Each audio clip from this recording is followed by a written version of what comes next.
Pessoal, nós vamos falar desse último vexame do Pablo Marçal no debate da revista Veja, tá? Com os candidatos.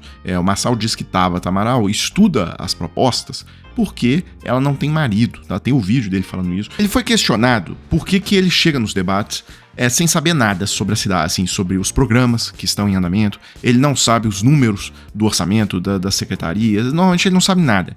E a Tabata chega sempre muito bem informada, com esses números na ponta da língua, os programas também, falando sobre coisas bem específicas. E ele, questionado sobre isso, falou: olha, a Tabata, ela sabe esses números porque ela não tem filho e ela não tem marido, então ela tem tempo para ficar estudando as coisas da cidade e da prefeitura. Eu vou colocar o vídeo aqui para vocês, depois a gente vai fazer uma análise disso, mas antes eu queria falar de um problema de saúde pública, tá? Então acho que isso tem que passar na frente. A gente sabe que o primeiro momento do vídeo é o que tem mais destaque, é o que as pessoas mais assistem. Então é o seguinte, uma matéria hoje aqui na Folha de São Paulo: apostador brasileiro perdeu 24 bilhões de reais em 12 meses, segundo o Banco Itaú. Isso aí é o resultado do quê? 68 bilhões de apostas, tá? Os brasileiros desembolsaram 68 bilhões. E essas casas de aposta, incluindo aí jogo do Tigrinho, tá? E isso aí devolveu aos brasileiros 44 bilhões de reais em prêmios. Então significa, tá, que 24 bilhões, que é a diferença, é a taxa de serviço das casas de aposta. E aí é o seguinte, a reportagem conta que a gente tem notícia de que muitas famílias estão apostando, inclusive, dinheiro de Bolsa Família, estão colocando dinheiro que tá faltando comida, às vezes, em casa, porque a pessoa tá apostando. Então, virou uma tragédia social esse troço no país.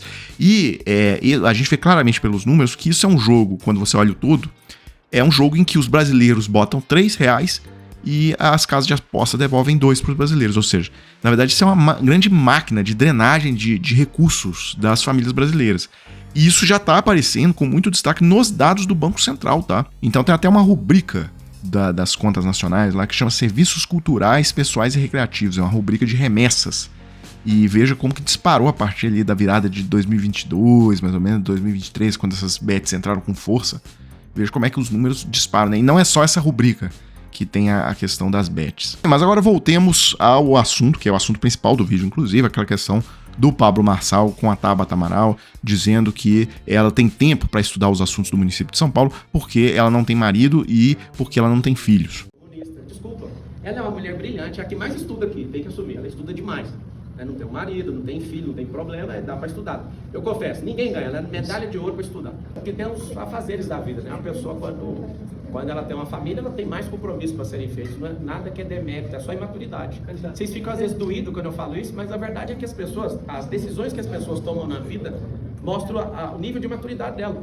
Ela é um exemplar legisladora. Eu acredito que ela vai continuar fazendo isso, porque o povo de São Paulo não quer alguém que não tenha pujança e nem gestão, não tem experiência com isso. Então, assim, não sabem o que é empreender, não sabem o que é riqueza, não sabem o que é um trampo do casamento. É só perguntar para todo mundo que é casado.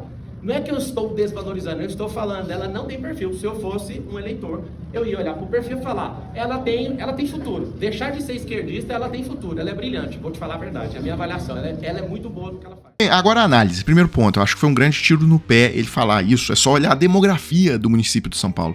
Tá? Se eu não me engano, é 0,7, 0,8 filho por mulher.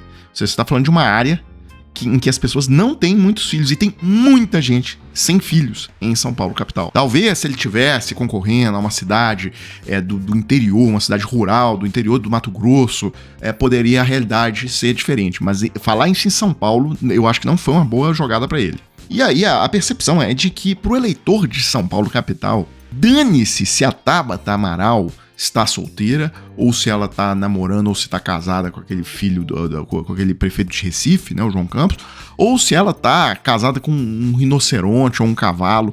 O que importa para as pessoas é a solução lá dos problemas do dia a dia do município. E acho, inclusive, que o Marçal implicitamente coloca que, olha, eu não tenho tempo para cuidar do município de São Paulo. Por quê? Porque eu tenho filhos, e muitos filhos, né, ele tem, se eu não me engano, 4 filhos, eu tenho as minhas empresas para cuidar, eu tenho esposa, né? Porque segundo ele a esposa também é uma fonte ali que ele gasta tempo para. Então assim, ele tem filhos, ele tem esposa e ele tem um monte de empresa tal para cuidar.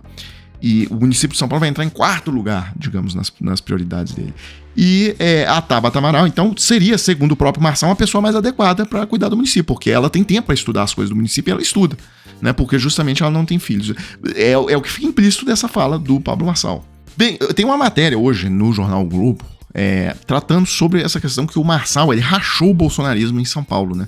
Tem até um item do Datafolha que perguntou para quem votou no Bolsonaro em 2022, perguntou assim, olha, em quem você vai votar agora para prefeito?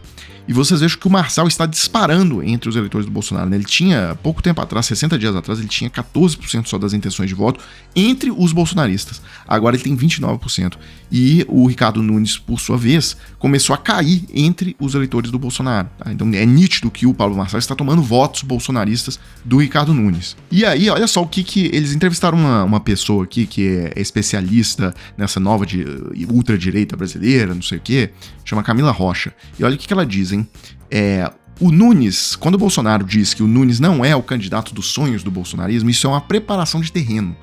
Porque se o Marçal ultrapassar o Nunes e for ao segundo turno contra o Boulos, o Marçal vai virar o candidato do bolsonarismo em São Paulo no segundo turno. Então ela diz aqui, existe uma ideia de que o Marçal só entrou na campanha para causar polêmica, que a candidatura dele não é real, que se perder tudo bem, mas eu acho que temos que levar a sério. Ele entrou na disputa de verdade e está não só mirando a ideia, na ideia de atacar o Boulos e derrotá-lo, mas também preocupado em atacar o Nunes. E, Marçal, observa a pesquisadora, consegue ser ao mesmo tempo bolsonarista e antissistema, características que Nunes não tem.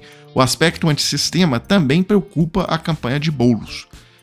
Rocha compara o influenciador ao presidente de El Salvador, Nayib Bukele. Achei a comparação, inclusive, muito correta, porque o Nayib Bukele é um ditador, né? É um cara que entra com um discurso modernizante e tal, mas chega lá e ele se tornou um ditador lá em El Salvador. Então, vamos acompanhar o que vai acontecer com o Marçal, tá? O futuro político aí desse personagem. Bem, pessoal, e aí só pra fechar uma última coisa, saiu mais uma bombinha de traque, né? Por que eu falo isso? O Glenn Greenwald se propôs a soltar uma bomba nuclear com essa história do vazamento do Moraes, mas o que tá saindo é só bombinha de traque de festa junina. Então tá aqui, Moraes usou o órgão do TSE contra bolsonaristas que xingaram ministros do Supremo em Nova York.